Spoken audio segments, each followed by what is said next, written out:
నమస్కారం మిత్రులారా. ఈరోజు మనం భారతదేశంలోని అత్యంత పవిత్రమైన శైవ క్షేత్రాలలో ఒకటైన అరుణాచలం గురించి తెలుసుకుందాం.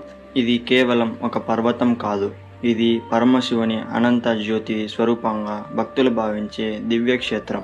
తమిళనాడులోని తిరువన్నామలైలో ఉన్న ఈ పవిత్ర స్థలం ప్రతి సంవత్సరం లక్షలాది మంది భక్తులను ఆకర్షిస్తుంది.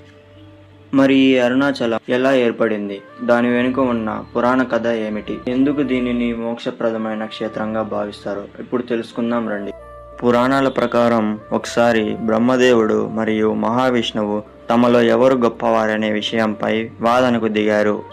వారి అహంకారం రోజురోజుకు పెరుగుతుండడాన్ని చూసి పరమశివుడు వారికి నిజమైన జ్ఞానాన్ని తెలియజేయాలని నిర్ణయించుకుంటాడు.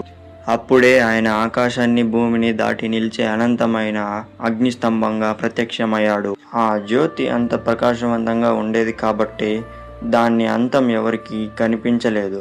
శివుడు వారిద్దరిని చూసి, ఈ అగ్నిస్తంభాన్ని అది లేదా అంతం ఎవరు కనుగొంటారో వారే గొప్పవారు అని చెప్తాడు.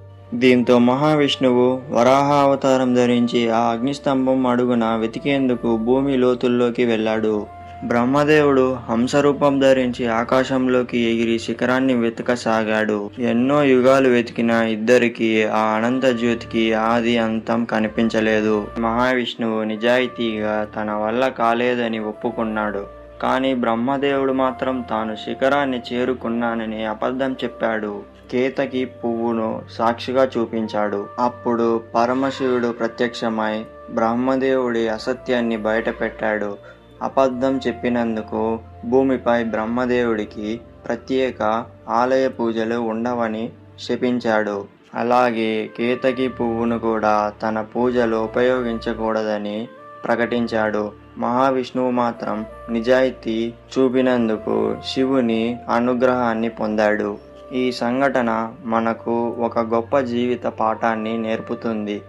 ఎంతటి శక్తి జ్ఞానం ఉన్నా అహంకారం మనిషిని పతనం చేస్తుంది, కానీ వినయం నిజాయితీ ఎప్పుడూ దైవానుగ్రహాన్ని తీసుకొస్తాయి.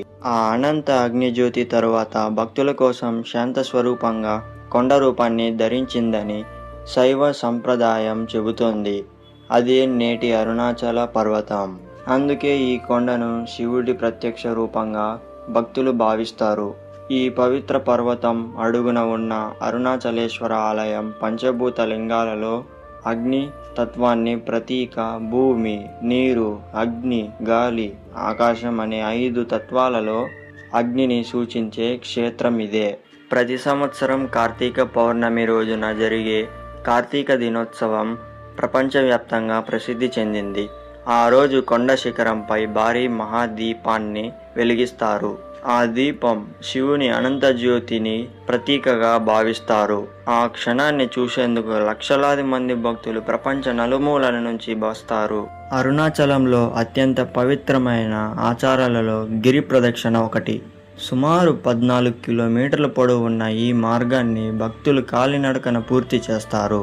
పౌర్ణమి రోజున వేలాది మంది భక్తులు అరుణాచల శివ అని నామస్మరణం చేస్తూ ప్రదక్షిణ చేస్తారు. భక్తితో ఈ ప్రదక్షిణ చేస్తే పాపాలు తొలగి మనశ్శాంతి, ఆధ్యాత్మిక పురోగతి కలుగుతాయని విశ్వాసం. ప్రపంచ ప్రసిద్ధ ఆధ్యాత్మిక మహర్షి శ్రీ రమణ మహర్షి కూడా అరుణాచలాన్ని పరమశివుని ప్రత్యక్ష స్వరూపంగా వర్ణించారు. ఆయన జీవితంలో ఎక్కువ కాలం ఈ పవిత్ర పర్వతం అడుగునే గడిపి వేలాది మందికి ఆత్మజ్ఞాన మార్గాన్ని చూపించారు. ఆయన వల్ల అరుణాచలం ప్రపంచవ్యాప్తంగా ఆధ్యాత్మిక కేంద్రంగా మరింత ప్రసిద్ధి చెందింది. అరుణాచలం గురించి మరో విశ్వాసం ఏమిటంటే, ఈ పర్వతాన్ని ఒక్కసారి అయినా భక్తితో దర్శిస్తే శివుని కృప లభిస్తుందని అంటారు. అందుకే దీనిని మోక్షప్రదమైన క్షేత్రం అని భక్తులు విశ్వసిస్తారు.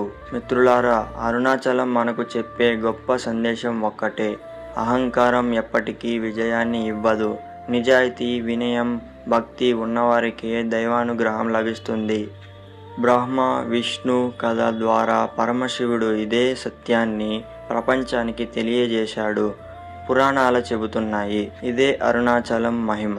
ఇదే కేవలం ఒక పర్వతం కాదు, శివుని అనంత జ్యోతి భక్తి, జ్ఞానం, వినయానికి శాశ్వత ప్రతీక.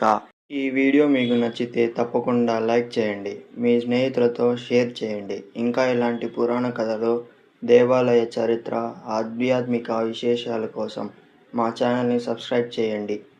అలాగే ఈ వీడియోకి పార్ట్ 2 కావాలంటే హరహర మహాదేవ్ అని కామెంట్ చేసి పార్ట్ 2 అని కామెంట్ చేయండి.